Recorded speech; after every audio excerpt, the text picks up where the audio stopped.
স্বাগত অর্থযোগে, সাথে আছি আমি সাদিয়া লাবনী। আইএফআইসি ব্যাংকে থাকা সিআরআই এর এফডিআর এর ৩৫ কোটি টাকা উত্তোলন হয়নি। এনবিআর এর গোয়েন্দা সংস্থা সিআইসি কে এমন প্রতিবেদন দিয়েছে ব্যাংকটি। কর্মকর্তারা এসব তথ্য নিশ্চিত করেছেন, তবে এই টাকা আত্মসাৎ করতে অনেকেই চেষ্টা করছেন বলে অভিযোগ উঠেছে। কর্মকর্তারা জানিয়েছেন, জব্দ করা কোনো টাকা কেউ তুলে নিলে দায়ী হবেন ব্যাংক কর্মকর্তারাও। আরো জানাচ্ছেন রুহুল আমিন।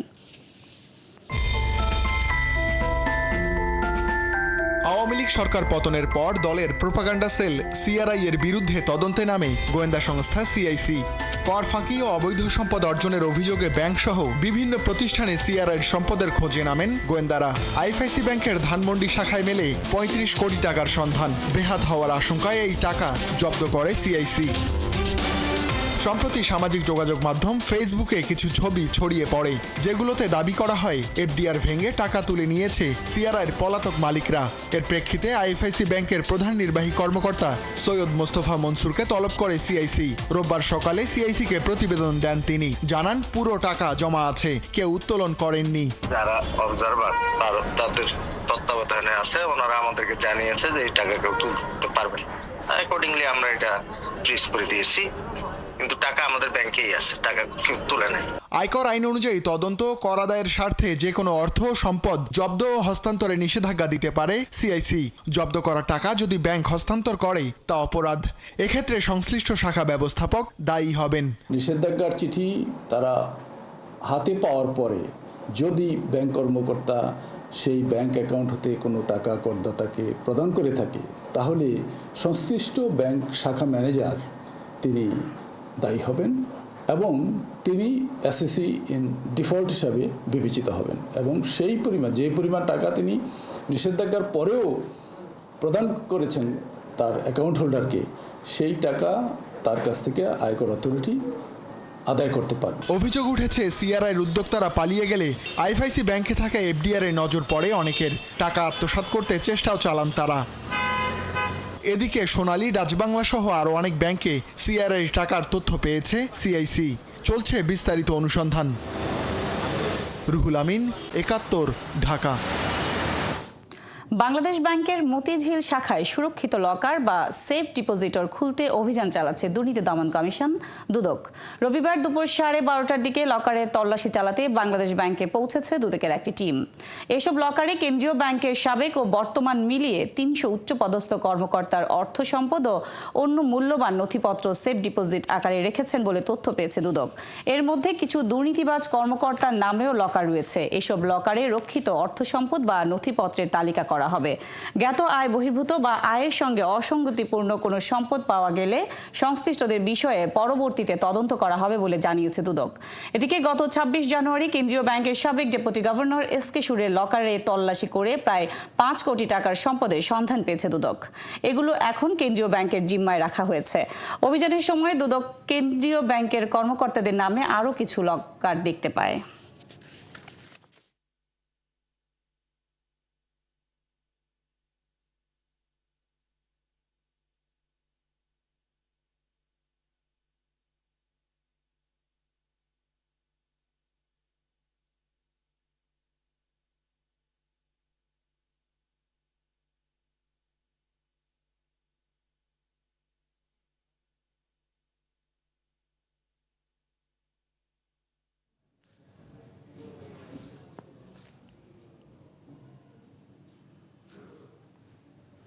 নীতি সুধার অপরিবর্তিত রেখে চলতি অর্থবছরের দ্বিতীয়ার্ধের মুদ্রানীতি ঘোষণা করতে যাচ্ছে কেন্দ্রীয় ব্যাংক। বিনিময় হার ব্যবস্থাপনায় বড় কোনো পরিবর্তন আসছে না।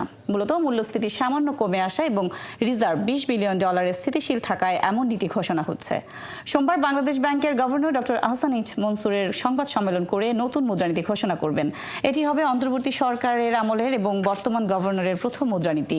মূল্যস্ফীতি নিয়ন্ত্রণ, বিনিময় হার স্থিতিশীল করা এবং রিজার্ভ বাড়ানোকে প্রধান চ্যালেঞ্জ বিবেচনায় গত বছরের 18 জুলাই চলতি অর্থবছরের প্রথমার্ধের মুদ্রানীতি ঘোষণা করে বাংলাদেশ ব্যাংক। নজিরবিহীনভাবে সংবাদ সম্মেলন না করে কেবল ওয়েবসাইটে মুদ্রানীতির ঘোষণাপত্র দেওয়া হয়। ব্যাংক খাতের বিভিন্ন জালিয়াতির তথ্য আড়াল করতে তৎকালীন গভর্নর আব্দুর রউফ তালুকদার কেন্দ্রীয় ব্যাংকের সাংবাদিক প্রবেশে নিষেধাজ্ঞার ধারাবাহিকতায় এমন পদক্ষেপ নেন।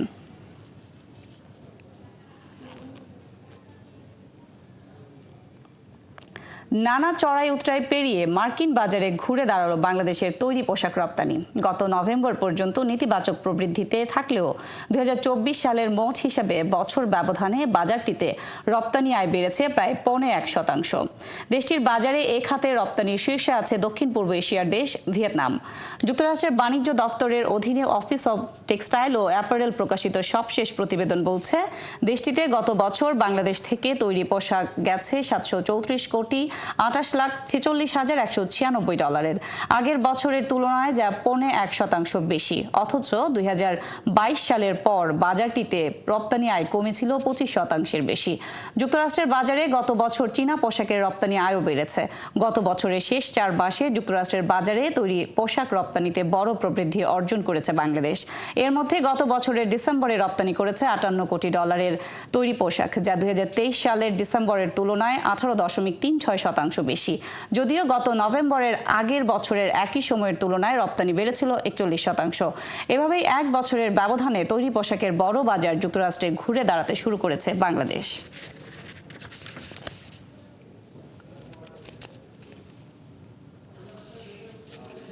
সপ্তাহের প্রথম কার্যদিবসে সূচক কমেছে দেশের 2 পুঁজিবাজারে, সেই সাথে কমেছে লেনদেনও। রবিবার ঢাকা স্টক এক্সচেঞ্জে ডিএসইএক্স সূচক 13 পয়েন্ট কমে দাঁড়িয়েছে 5,165 পয়েন্টে। লেনদেন হয়েছে 372 কোটি 59 লাখ টাকা। হাত বদল হওয়া শেয়ার ও মিউচুয়াল ফান্ডের মধ্যে দাম বেড়েছে 92টির, কমেছে 240টির, বদলায়নি 63টির দর। এদিকে চট্টগ্রাম স্টক এক্সচেঞ্জে সার্বিক সূচক কমেছে 39 পয়েন্ট। লেনদেন হয়েছে 5 কোটি 30 লাখ টাকা। দর্শক, এই মুহূর্তে দুদকের একটি ব্রিফিং চলছে, আমরা সরাসরি চলে যাচ্ছি সেখানে।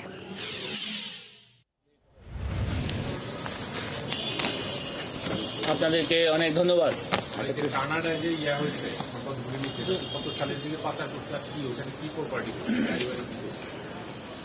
সর্বদা সম্পদের পরিমাণ কত তার সব মিলে শুধু কি কানাডায় না দেশের আমাদের কাছে এখন পর্যন্ত যেই তথ্য অনুসন্ধানকারী দল উদ্ঘাটন করেছে, সেখানে কানাডায় অর্থ পাচারে দুটো ব্যাংকে অর্থ পাচারের তথ্য আমরা পেয়েছি।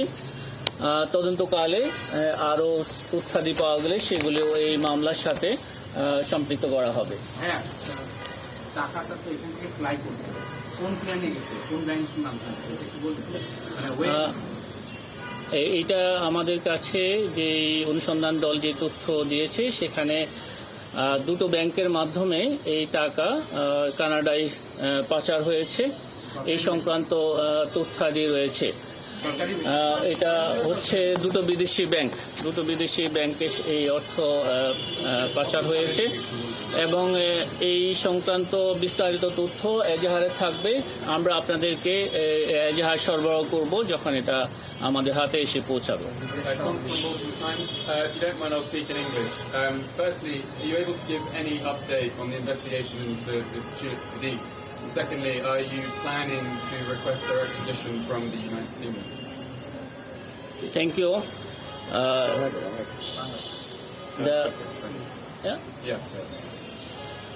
Regarding the investigation of Mr. Tulip Siddiqui, it is under investigation.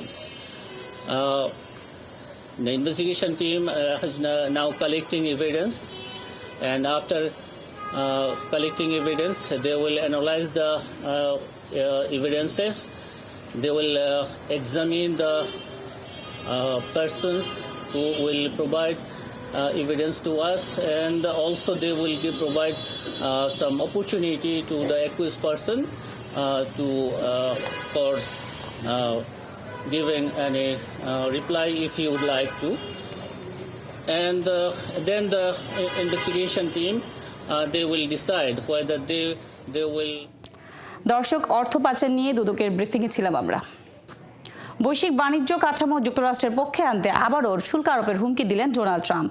শুক্রবার তিনি বলেছেন, সামনের সোম বা মঙ্গলবার একাধিক দেশের উপর সমতার ভিত্তিতে শুল্ক আরোপের পরিকল্পনা করছেন তিনি। ট্রাম্প বলেছেন, মার্কিন সরকার নিজেদের প্রাপ্যের চেয়েও একটু কম বা বেশি চায় না, তবে তার শুল্কের ছোবলে আবার কোন দেশগুলো পড়তে পারে সে নিয়ে স্পষ্ট করে কিছু বলেননি ট্রাম্প।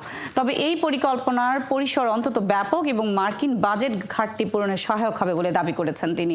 নির্বাচনী প্রচারণা চলাকালে অন্যান্য দেশ মার্কিন পণ্যের উপর যতটা শুল্ক বসায় তার সঙ্গে তাল মিলিয়েই অন্যদের উপরও শুল্ক আরোপের অঙ্গীকার করেছিলেন ট্রাম্প। ট্রাম্প জানান, আমদানি করা গাড়ির উপর শুল্ক আরোপের বিষয়টি এখনও বিবেচনায় রয়েছে, যদিও হোয়াইট হাউস কিছু দেশের জন্য শুল্ক ছাড়ের বিষয়ে ভাবছে বলে জানা গেছে।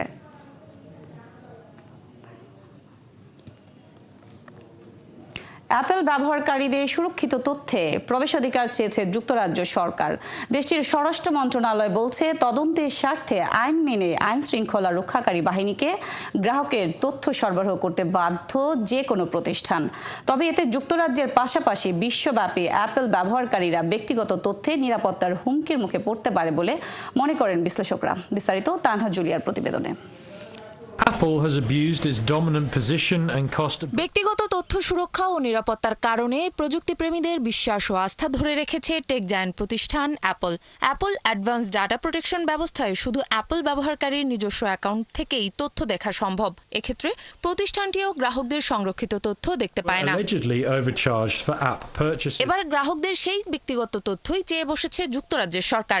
দেশটির স্বরাষ্ট্র মন্ত্রণালয় জানায়, ইনভেস্টিগেটরি পাওয়ার্স অ্যাক্টের আওতায় প্রযুক্তি প্রতিষ্ঠান অ্যাপলকে আনুষ্ঠানিক নোটিশ দেওয়া হয়েছে। তাই প্রতিষ্ঠানটিকে ব্যবহারকারীদের গোপন তথ্য সরকারকে সরবরাহ করতে হবে। জাতীয় নিরাপত্তার স্বার্থে সন্দেহভাজন ব্যক্তিদের তথ্য পর্যবেক্ষণের জন্য এই নির্দেশনা দেওয়া হয়েছে বলে জানানো হয়। যুক্তরাজ্যের এই সিদ্ধান্ত কার্যকর হলে ব্যবহারকারীর অনুমতি ছাড়াই সরকারের কাছে চলে যেতে পারে ব্যবহারকারীর ব্যক্তিগত তথ্য।